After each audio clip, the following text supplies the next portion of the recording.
Muito boa tarde, bem-vindos de novo ao meu curso virtual de História da América. Estamos na nossa última aula, aula número 11. Essa aqui é a parte 2. Eu vou mostrar para vocês como foi, de maneira esquemática, o processo de catequese na Nova Espanha. Com isso, eu gostaria de que vocês imaginassem que como é que de fato foi se dando a colonização, o processo colonizador, né? Por quê? Porque há uma tendência generalizada, me parece, na historiografia, né, de que houve um plano elaborado, né, e esse plano já estava pronto e esse plano foi aplicado e enfiado goela abaixo. E os indígenas tiveram que engolir, de alguma maneira, esse plano que nunca teve contestação, que estava já tudo na cabeça dos espanhóis, na cabeça dos religiosos, né, da Igreja Católica, e que foi sendo colocado em prática com mais ou menos sucesso, mas sempre de uma forma assim monolítica, né? Eu vou tentar mostrar para vocês, né, como pelo menos houve duas formas diferentes de olhar para a catequese e para o processo colonizador. Isso daí está muito bem explicado nessa obra que eu recomendo para todos vocês, né, de Robert Ricard, em castelhano, La Conquista Espiritual de México. É muito um estudo muito bem elaborado sobre as diferentes ordens que trabalharam no México, na Nova Espanha, e como, partindo de uma ideia inicial, na qual todas concordavam de que os indígenas deveriam ser catequizados, como cada ordem praticamente tinha uma visão diferente, um modelo diferente. Esse modelo foi modificado várias vezes ao longo dos séculos, né?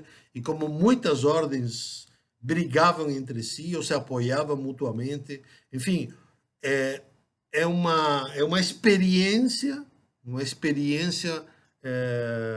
libertadora, né? Libertadora de preconceitos e de prejuízos, ler essa obra de Ricard. A gente começa a perceber como não existia, né, uma unidade em todo o processo colonizador. Pelo contrário, o que se verifica era diversas formas de entender uma mesma doutrina, uma mesma conduta. E, portanto, variava na aplicação prática, né? Como disse para vocês nessa parte 1 com relação ao probabilismo. Então, quais eram essas duas tendências que eu falei para você, que isso se verifica perfeitamente, rapidamente, né? Por um lado, havia um discurso humanista, né? Os primeiros religiosos, tanto os franciscanos quanto os jesuítas, vieram à América fortemente influenciados pelas doutrinas e pelo movimento humanista, renascentista, erasmiano, né? E também de Thomas More, né? Entre 1523, né, ou 1520, quando Hernán Cortés entrou no México, já conquistando o México, até 1550, 1560, os 30 anos posteriores à fundação do Colégio de Santa Cruz de Tlatelolco, feita pelos franciscanos, esse primeiro período, né, é um período onde se verifica claramente como há uma aposta, há uma aposta na racionalidade dos indígenas, na espiritualidade dos indígenas, na qualidade intelectual dos indígenas, né? De tal maneira que existe até uma utopia, né? Se verifica uma utopia de que agora sim, finalmente, né, na América, se poderá construir a Jerusalém Celeste, se poderá construir o reino de Deus na terra, né? Porque é uma terra, ou são umas pessoas sem os vícios já característicos dos espanhóis, os vícios já arraigados dos espanhóis. Insisto novamente nisto, a lógica deles, a lógica da primeira modernidade é uma lógica de virtudes e vícios, né? E todo mundo, acho que todo mundo tem experiência de como quando você está apegado a um hábito bom ou ruim, como é muito difícil modificar esse hábito. Porque é por isso mesmo, é um hábito. Então, os espanhóis já estavam habituados a muitos vícios. Os indígenas, que tinham vícios anteriores provocados pela sua, vamos chamar assim, antiga vida, né? O Sahagún, eu li para vocês esse trecho, o Sahagún fala que a vida moral deles não era ruim.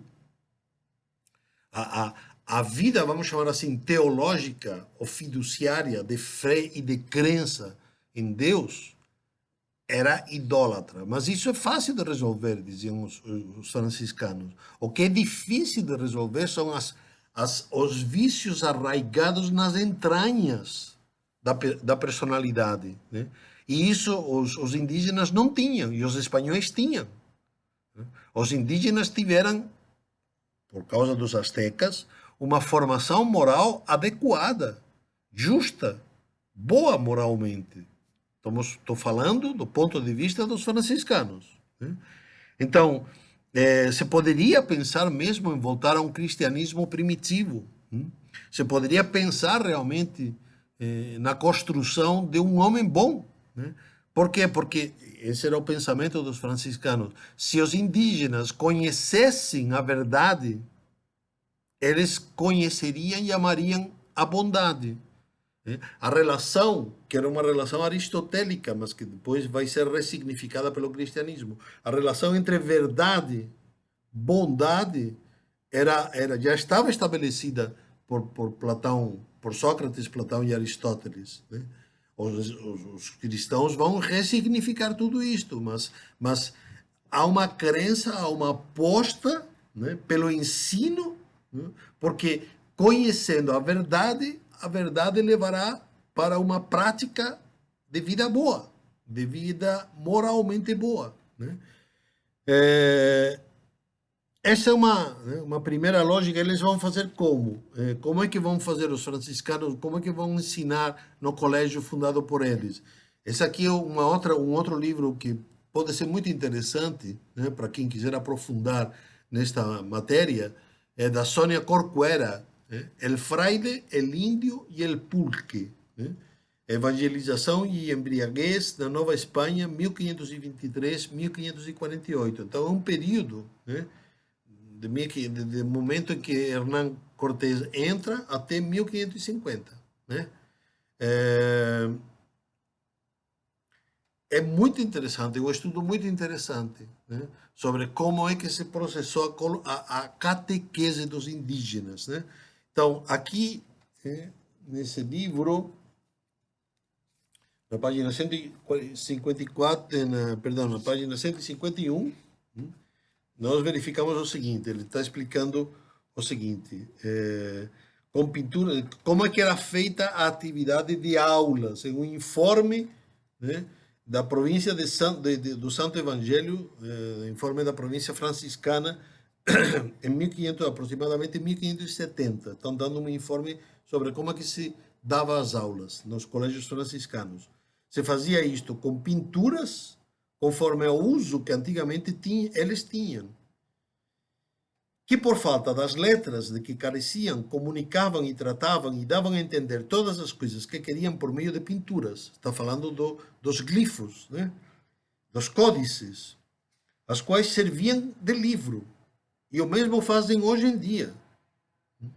Então, o que os franciscanos fizeram? Eles pegaram aquele mesmo sistema de códices, onde apareciam glifos, apareciam desenhos, né? E esses desenhos significavam palavras e conceitos, né?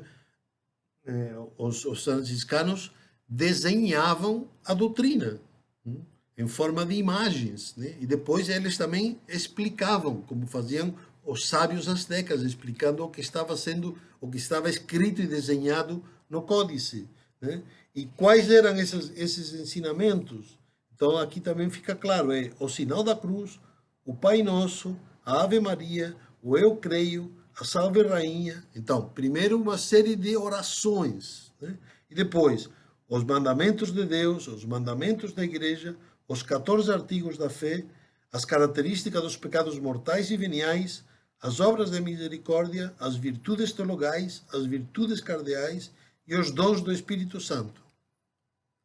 Tudo isto era entendido como o corpo de doutrina que era preciso ensinar para os indígenas.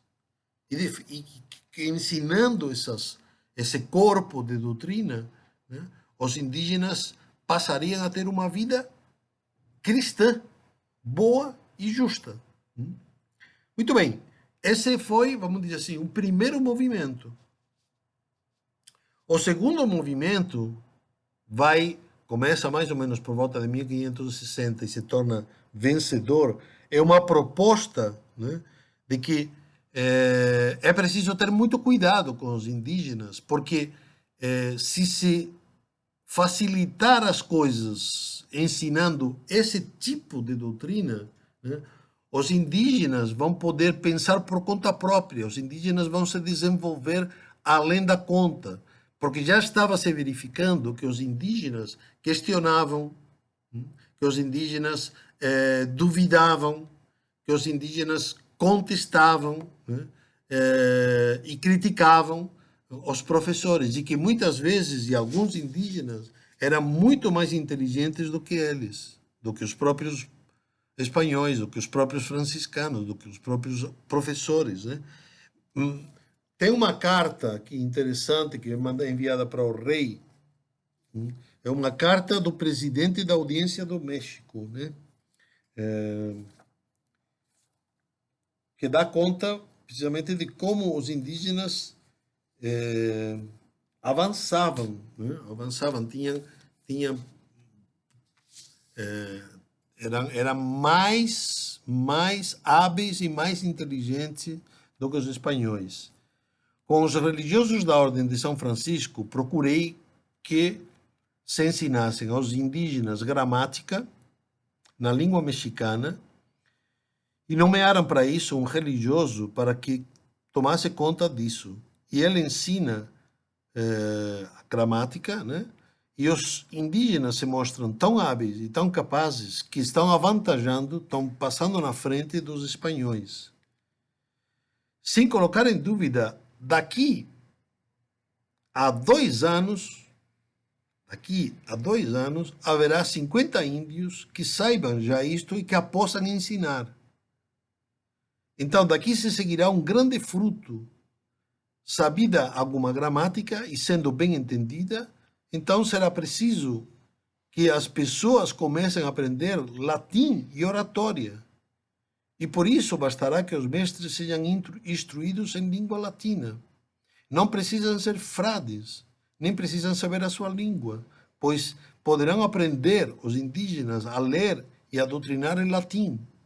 Então, reparem, o que está sendo falado aqui é que daqui a pouco tempo, daqui a 2 anos, já haverá pelo menos um grupo de 2 indígenas que comecem a ensinar os outros indígenas do mesmo jeito que ensinam atualmente, hoje, agora, os frades. Né? E que, portanto, já os frades não serão mais necessários, poderão ser os próprios indígenas.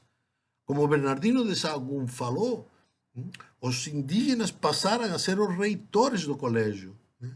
Mas isto começou a causar um certo estupor, um certo pavor na coroa. Né? Porque, e se os indígenas se revoltarem? E se os indígenas questionarem as bases e os fundamentos? E se com tanto papo de probabilismo e de opinião provável e de que é possível pensar de uma forma ou de outra, os indígenas tomarem uma estratégia de confronto? Então, vai se chegar a esse segundo método, né, que vai ser uma opção pela tutela. né? Ou seja, os indígenas vão ser reclassificados, né, como crianças, né, como inábeis, né, coisa que ia contra o que estava sendo dito até aquele momento, né, mas vão ser reclassificados para dominá-los, né?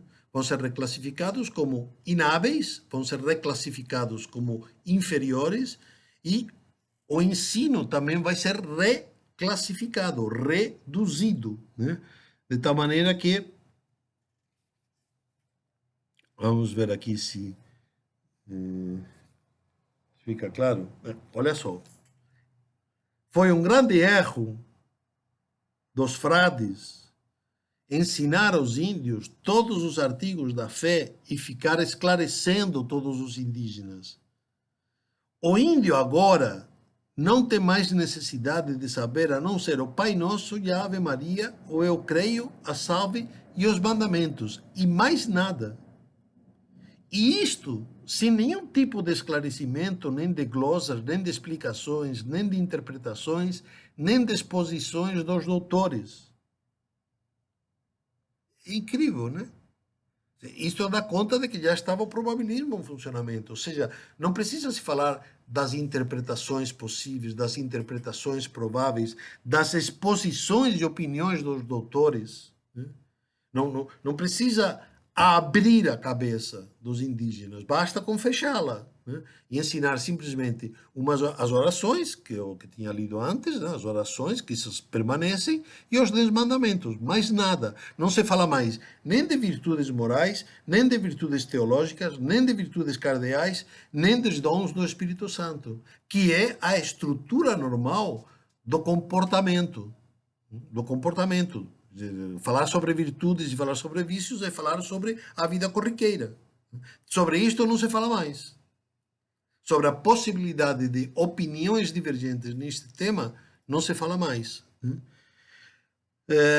Qual vai ser a tese que vai prevalecer? Vai prevalecer essa tese, infelizmente, a tese de tutelar os indígenas, de reduzir os estudos, de ensinar apenas poucas coisas e bem elementares, né? Eu queria dar, nesses 10 minutos que ainda temos, né, um caso concreto, né, que me parece que pode ser muito ilustrativo do que estou tentando explicar aqui, né? Que é assim, o que estou tentando explicar é o seguinte, houve, né, estou dando o caso da Nova Espanha, mas vocês podem verificar isto ao longo de todo o continente americano. Houve, pelo menos, duas tensões ou duas intenções, duas formas de entender a colonização. Isto vai se processar sempre numa espécie de dialética, né? Ao longo de todos os 3 séculos, né? O que eu estou falando agora, eu estou dando conta de um primeiro período do século XVII, né? Que diz respeito mais, não, perdão, ao século XVI, 1500, 1520, 1550 até 1600. Depois, isto aqui, esta nova luta dialética, este enfrentamento bipolar, se apresenta novamente. Então, é algo como se fosse uma gangorra que sobe e desce, que sobe e desce, né? Umas vezes se aposta nos indígenas, outras vezes se diminui os indígenas, né? Não existe uma prevalência clara, né? embora, né, como já disse, a imagem mais comum, mais corriqueira do indígena vai ser a imagem construída por las casas, né, que é de pessoas fracas, moles, de um raciocínio pequeno. Isto foi feito assim pelo Las Casas no seu debate em Valladolid com o Sepúlveda, né? Como estratégia para ganhar o debate foi boa. Como estratégia para criar uma imagem do indígena foi ruim. Depois, posteriormente, no século XVIII, o iluminismo europeu vai manter essa mesma imagem indígena de gente fraca de cabeça, né? Mas já não mais a partir do da estrutura educativa espanhola, né, mas da estrutura educativa do iluminismo europeu, né? Isto aqui pode ser visto num outro livro também muito bom, né, de Antonello Gerbi, ou Gerbi, né, O Debate sobre o Novo Mundo, onde ele estuda especificamente o momento iluminista, como os iluministas, como o século XVIII, olha para os indígenas, também desclassificando-os. Bom, desculpem. Qual é o caso concreto que eu queria falar para vocês? O caso concreto que eu queria falar para vocês é de um senhor de Texcoco, como ele se apresenta, Dom Carlos Ometotsin, filho, neto dos senhores de Texcoco, que foi preso em 1540, preso e acusado de idolatria, e que foi condenado e queimado. Foi condenado à morte na fogueira. Como senhor de Texcoco, ele foi educado no colégio de Santa Cruz de Tlatelolco, né? E ele, no seu processo, se encontra, tem as afirmações que ele apresenta no próprio processo, e ele diz, né, criei-me na igreja como vocês. Ele está falando para os juízes do processo. Criei-me na igreja como vocês, mas não vivo nem faço como vocês. Que certeza vocês encontram nessa vossa lei? É interessante que aqui ele está colocando a questão em termos probabilistas, né? Qual é o nível de certeza que dá para ter em cima dessa lei, né? Uma coisa é, por exemplo, vejam, estamos falando de leis, não é só das leis dos 10 mandamentos, né?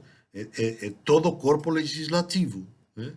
Então, ele está se referindo das diferentes leis que regulamentam as relações e a vida na Nova Espanha. Qual é a certeza que se pode ter?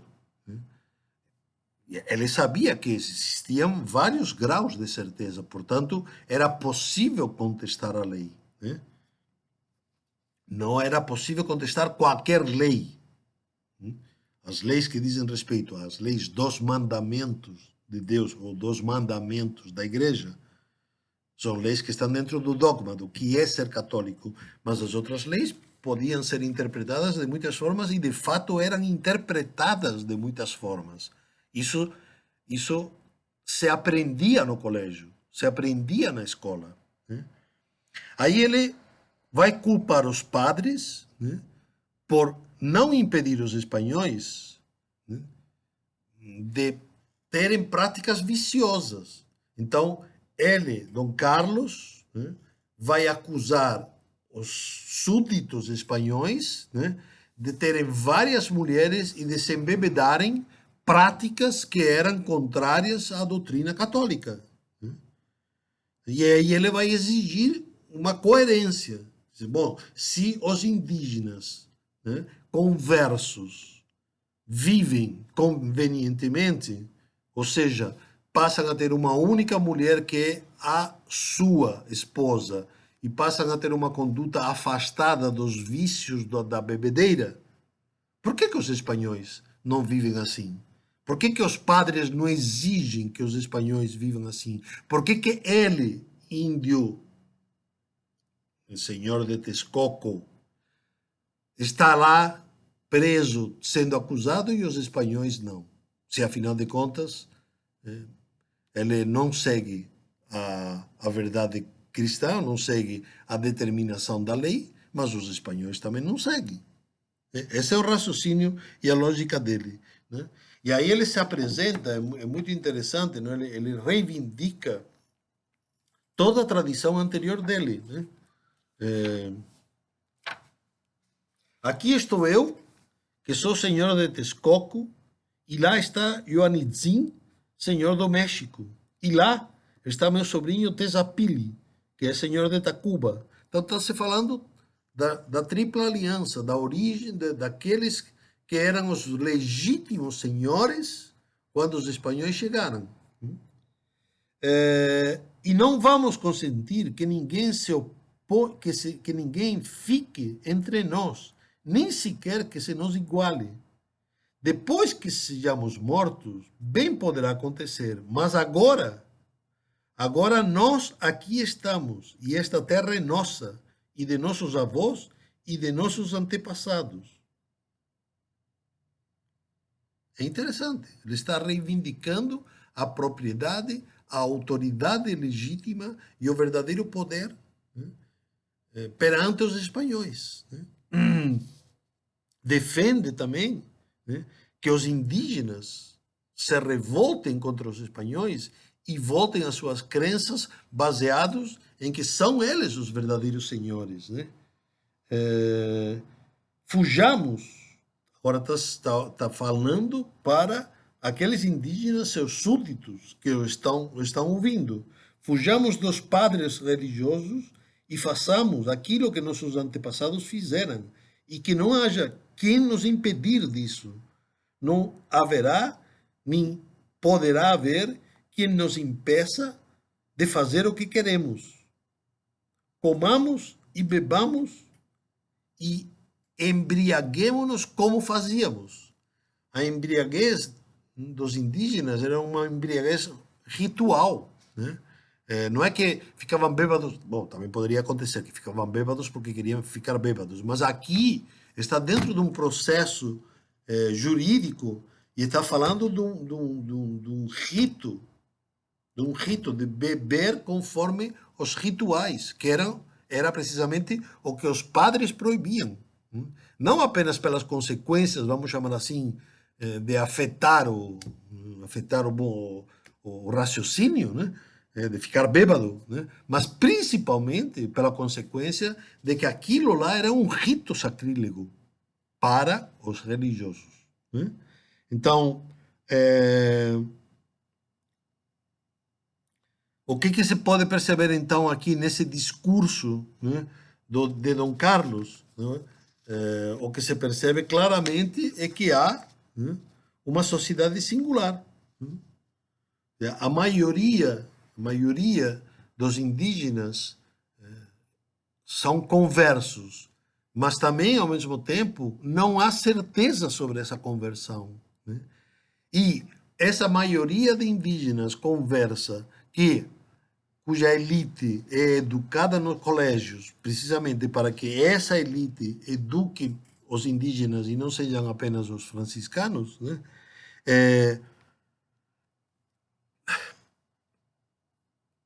Nem sempre é de ser confiar, né? Então, estou falando do ponto de vista dos franciscanos. Ou seja, Sahagún é testemunha, né? Sahagún é testemunha, e fala isso no livro que eu comentei para vocês, das coisas da Nova Espanha, né? De que existia uma permanência latente, existia uma permanência oculta das antigas crenças, né? E aí ele escreve isso, né? Quer dizer, os franciscanos vão descobrir com tristeza, com frustração, né, de que naqueles locais onde existia um culto antigo, um culto pagão, e que os religiosos construíram uma igreja ou uma paróquia, uma igrejinha, para dar culto a Deus, né? E de certa maneira, vamos dizer assim, como foi feito também na época dos romanos pagãos, né? Quer dizer, onde havia uma igreja de Vênus, então lá se fez uma igreja para Nossa Senhora. Então, também se procedeu da mesma maneira na Nova Espanha e na América Espanhola. Nos locais de culto, que se dava culto aos deuses pagãos, foram colocados templos para o culto católico. Mas aí eles começam a perceber, os franciscanos começam a perceber que os indígenas vão lá e que ao mesmo tempo que rezam e oferecem culto e participam do culto católico, eles continuam com as crenças antigas e continuam venerando o Deus que estava lá, né? E mais ainda, Sahagún diz que Os franciscanos não querem falar deste tema, né? Porque ficam com receio de que se difunda ainda mais, ou seja, querem manter uma espécie de verdade oficial, né? De que todo mundo está converso, todo mundo está educado na fé católica e que não há nenhum problema. Enquanto que, de fato, eles estão percebendo que sim, que há problemas, né? E esses juízos são a manifestação clara de que havia problemas, problemas para a coroa, né? Ou seja, iam surgindo, né, da própria educação católica, né, por meio da educação católica, iam surgindo os contestadores dessa educação e dessa não dessa educação e desse regime, né? Dessa colonização, né?